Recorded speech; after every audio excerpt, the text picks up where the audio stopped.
جب میت کو قبر میں رکھ دیا جاتا ہے تو دفن کرنے کے بعد جب لوگ واپس ہوتے ہیں تو وہ ان کے جوتوں کی آواز سنتا ہے۔ سو اگر وہ مومن ہوتا ہے تو نماز اس کے سرہانے آ جاتی ہے اور روزے اس کے داہنی طرف آ جاتے ہیں اور زکوٰۃ اس کی بائیں طرف آ جاتی ہے اور نفل کام جو کیے تھے جیسے صدقہ، نفل نماز اور لوگوں کے ساتھ جو نیکی اور بھلائی کی وہ اس کے پیروں کی طرف آ جاتی ہے۔ اگر اس کے سرہانے کی طرف سے عذاب آتا ہے تو نماز کہتی ہے کہ میری طرف سے جگہ نہ ملے گی۔ پھر اس کی داہنی طرف سے عذاب آتا ہے تو روزے کہتے ہیں کہ ہماری طرف سے جگہ نہ ملے گی۔ پھر بائیں طرف سے عذاب آتا ہے تو زکوٰۃ کہتی ہے کہ میری طرف سے جگہ نہ ملے گی۔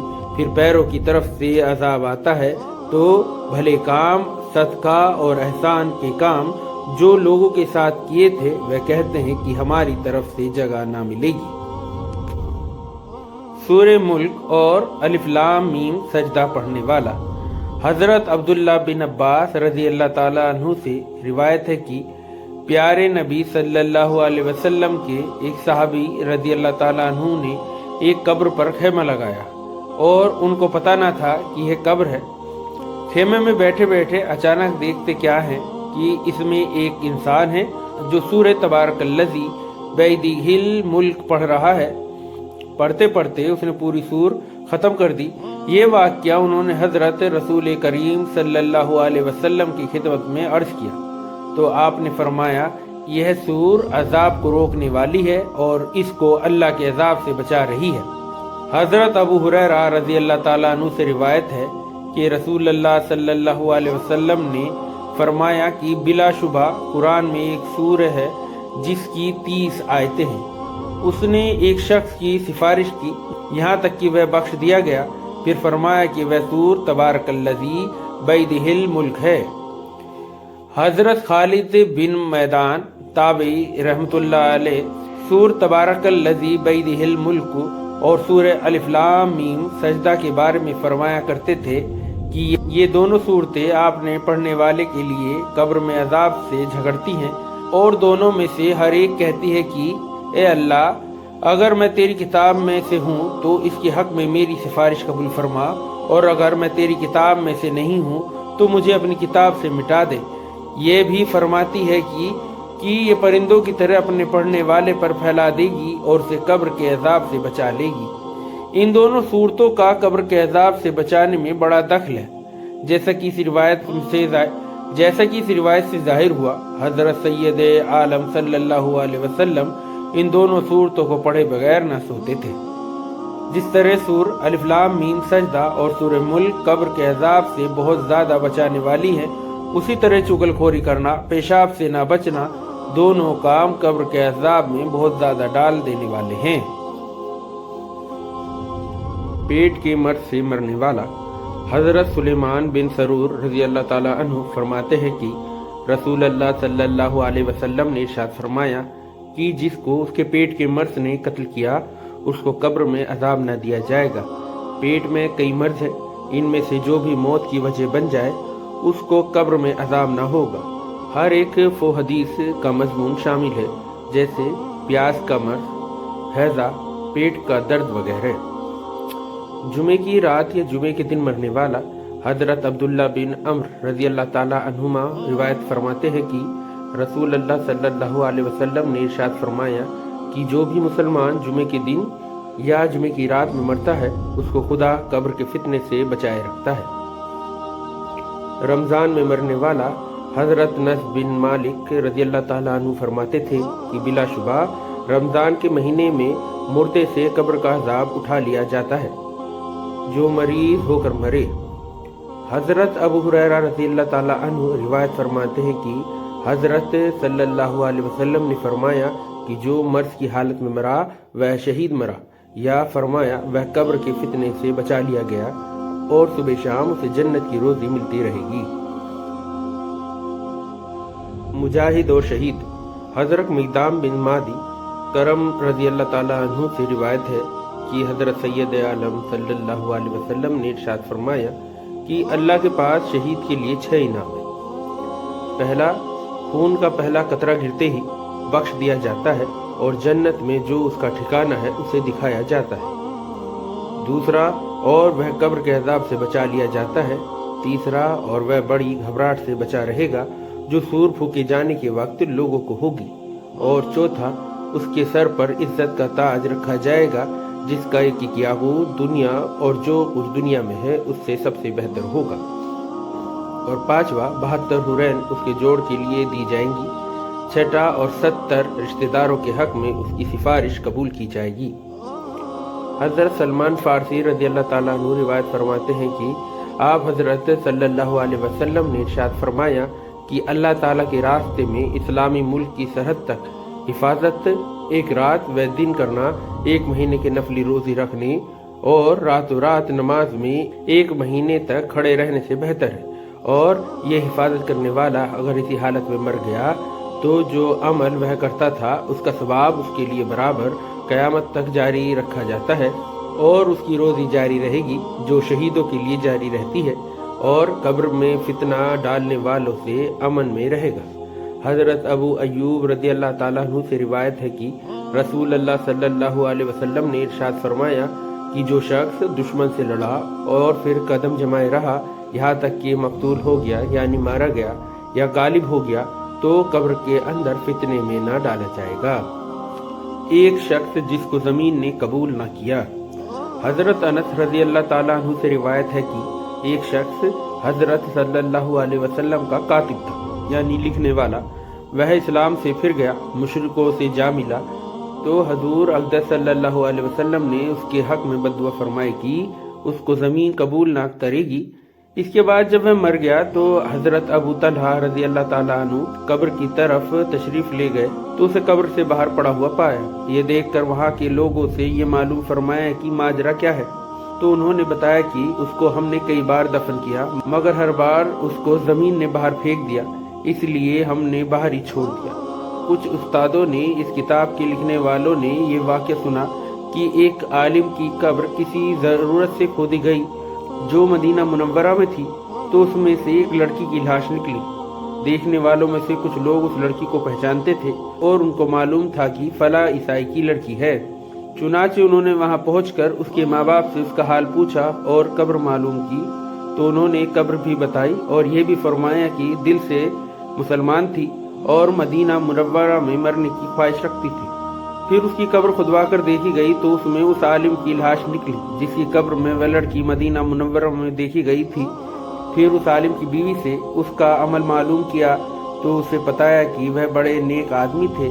یہ بات ضرور تھی کہ وہ یوں کہا کرتے تھے کہ عیسائی مذہب میں یہ بات بڑی آسانی کی ہے کہ ان کے یہاں جنابت کا غسل ضروری نہیں ہے، اسی وجہ سے وہ اس لڑکی کی قبر میں پہنچ گئے۔ برزخ میں صبح شام جنت یا دوزخ کا پیش ہونا۔ حضرت عبداللہ بن عمر رضی اللہ تعالیٰ عنہما روایت کرتے ہیں کہ حضرت سید عالم صلی اللہ علیہ وسلم نے ارشاد فرمایا کہ بلا شبہ جب تم میں سے کوئی مر جاتا ہے تو صبح شام اس کا ٹھکانہ جنت یا دوزخ اس کے سامنے پیش کیا جاتا ہے۔ اگر وہ جنتی ہے تو صبح شام اس کے سامنے جنت پیش کی جاتی ہے، اور اگر وہ دوزخی ہے تو صبح شام اس کے سامنے دوزخ پیش کی جاتی ہے، اور اس کا ٹھکانہ دکھا کر اس سے کہا جاتا ہے کہ یہ تیرا ٹھکانہ ہے۔ پھر فرمایا کہ قیامت کے دن تک جب کہ خدا اسے قبر سے اٹھائے گا ہر صبح شام ایسا ہی ہوتا رہے گا۔ حضرت صلی اللہ علیہ وسلم پر امت کے اعمال پیش کیے جاتے ہیں۔ حضرت عبداللہ بن مسعود رضی اللہ تعالیٰ عنہ روایت کرتے ہیں کہ حضرت صلی اللہ تعالیٰ علیہ وسلم نے ارشاد فرمایا کہ میری زندگی تمہارے لیے بہتر ہے اور میری وفات تمہارے لیے بہتر ہے۔ تمہارے اعمال مجھ پر پیش ہوں گے، پس جو بھلائی تمہارے طرف سے پیش کی جائے گی جسے میں دیکھوں گا تو اس پر اللہ کی تعریف کروں گا، اور جو کوئی برائی دیکھوں گا جو تمہاری طرف سے پیش کی جائے گی تو تمہارے لیے اللہ تعالیٰ سے مغفرت کی دعا کروں گا۔ روضہ مطہرہ کے پاس درود و سلام پڑھا جائے تو حضرت صلی اللہ علیہ وسلم خود سنتے ہیں، اور جو کوئی دور سے درود و سلام بھیجے اس کو فرشتے پہنچاتے ہیں۔ حضرت ابو ہریرہ رضی اللہ تعالیٰ عنہ سے روایت ہے کہ حضرت سید عالم صلی اللہ تعالیٰ علیہ وسلم نے فرمایا کہ جو کوئی مجھ پر میری قبر کے پاس درود پڑھے میں اس کو سنوں گا، اور جو کوئی مجھ پر دور سے درود بھیجے وہ درود مجھے پہنچا دیا جاتا ہے۔ حضرت عبداللہ بن مسعود رضی اللہ تعالیٰ عنہ سے روایت ہے کہ آپ حضرت سید عالم صلی اللہ علیہ وسلم نے فرمایا کہ بلا شبہ اللہ کے بہت سے فرشتے ہیں جو زمین میں گشت لگاتے پھرتے ہیں اور میری امت کا سلام میرے پاس پہنچاتے ہیں۔ دنیا میں قاعدہ ہے کہ موجود لوگ آپس میں ایک دوسرے کو سلام کرتے ہیں اور جو دور ہوتے ہیں ان کو ڈاک یا آدمی کے ذریعے سلام بھیجتے ہیں۔ اللہ تعالیٰ نے اپنے کامل رحمت سے یہ سلسلہ جاری رکھا ہے کہ جو مسلمان اپنے نبی صلی اللہ علیہ وسلم پر دور سے سلام بھیجے تو اس کو فرشتوں کے ذریعے پہنچا دیتے ہیں۔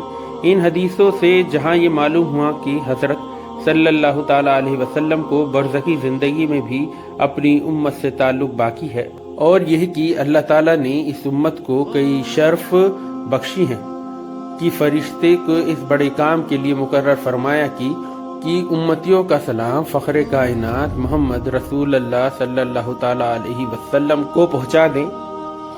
وہاں یہ بھی معلوم ہوا کہ وہ حضرات انبیاء اکرام زندہ ہیں، لیکن خدا کی پناہ ہر جگہ نہ ظاہر ہیں، نہ سب کچھ دیکھ رہے ہیں اور نہ دور کی بات سنتے ہیں۔ جب نبیوں علیہ السلام کے بارے میں یہ ثابت ہے کہ ہر جگہ نہ ظاہر ہے، نہ دیکھ سکتے ہیں اور نہ ہر آواز سنتے ہیں، تو ان اولیاء اللہ کے بارے میں ایسا خیال کرنا تو بالکل ہی غلط اور بے بنیاد ہے، تو بالکل ہی غلط اور بدعت ہوگا، جو اللہ کے چنے ہوئے بزرگ پیغمبروں کے صحابیوں سے بھی کم درجے کے ہیں۔ نبیوں کی برزخی زندگی۔ حضرات انبیاء اکرام علیہ السلام اس دنیا سے تشریف لے جانے کے بعد بھی زندہ ہیں، مانا کہ شہیدوں کے بارے میں قرآن شریف میں آیا ہے کہ ان کو مردہ مت کہو، لیکن نبیوں کے بارے میں بھی حدیث کی بہت سی روایتوں سے ثابت ہے کہ اس دنیا سے چلے جانے کے بعد زندہ ہی ہیں۔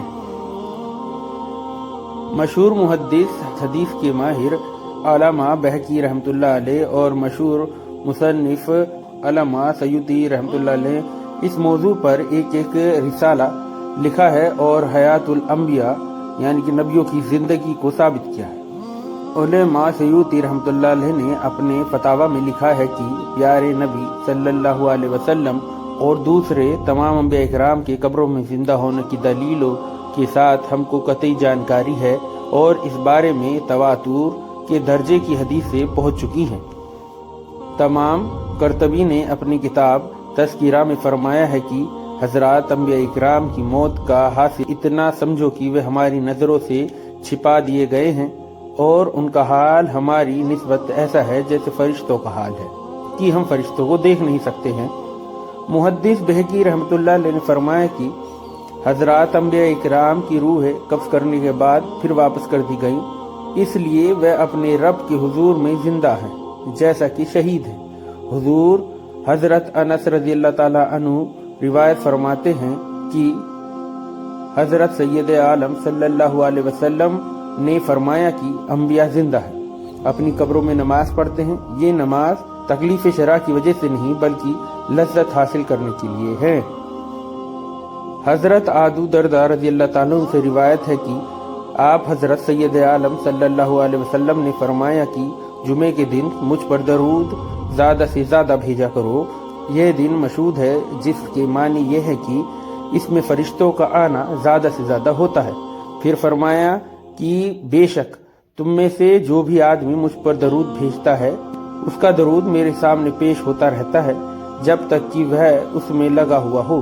سوال کیا گیا کہ یا رسول اللہ وفات کے بعد کیا ہوگا؟ ارشاد ہوا کہ وفات کے بعد مجھ پر درود پیش کیا جاتا رہے گا، کیونکہ اس عالم میں جا کر بھی اللہ کے رسول صلی اللہ علیہ وسلم زندہ رہتے ہیں، اور یہ زندگی روحانی نہیں ہوتی بلکہ جسمانی ہوتی ہے، کیونکہ بے شک اللہ نے زمین پر یہ حرام فرما دیا کہ نبیوں کے جسموں کو کھایا جائے، اس لیے اللہ کا نبی زندہ رہتا ہے اور اس کو روزی بھی دی جاتی ہے۔ اس مبارک حدیث سے معلوم ہوا کہ حضرات انبیاء اکرام علیہ السلام اس دنیا سے انتقال فرما کر جسمانی زندگی کے ساتھ زندہ ہیں اور روزی بھی پاتے ہیں۔ یہ روزی اسی دنیا کے مطابق ہے۔ شہیدوں کے بارے میں بھی روزی کا ملنا آیا ہے، لیکن حضرات انبیاء اکرام علیہ السلام کی زندگی اور ان کو روزی دیا جانا شہیدوں کے مقابلے میں کامل ہے۔ حضرت شاہ عبدالحق صاحب